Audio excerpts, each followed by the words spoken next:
7 का जो शेख होता है उसकी सुलूक ख़त्म हो जाती है। नहीं, सुलूक तो उसका यूँ देखा जाए कि जिस दर्जे की उसने ट्रेनिंग की है, मिसाल के तौर पे अब एक सिपाही है, वो 6 महीने की ट्रेनिंग है उसकी, 6 महीने की ट्रेनिंग के बाद वो 6 महीने वाला बन गया रंगरूट, ठीक है।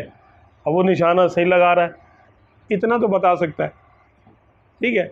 लेकिन उसको सिर्फ अगर एक गन चलाने की इजाज़त है, उसको रॉकेट लॉन्चर चलाना थोड़ी सिखाया है, उसकी ट्रेनिंग थोड़ी है उसको।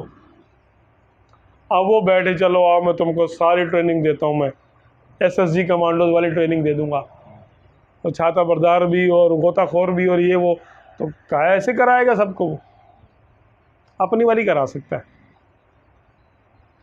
अगर वो शख्स ऐसा है कि वो कहता है अच्छा ये वाली मेरी ट्रेनिंग हो गई, मैं दूसरी वाली करता हूँ,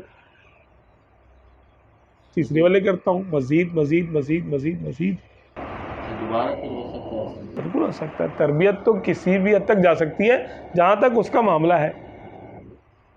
जैसे तालीम, दुनियावी तालीम। हाँ, दुनियावी तालीम है तो दीनी तालीम भी ऐसी, रूहानी तालीम भी ऐसी है।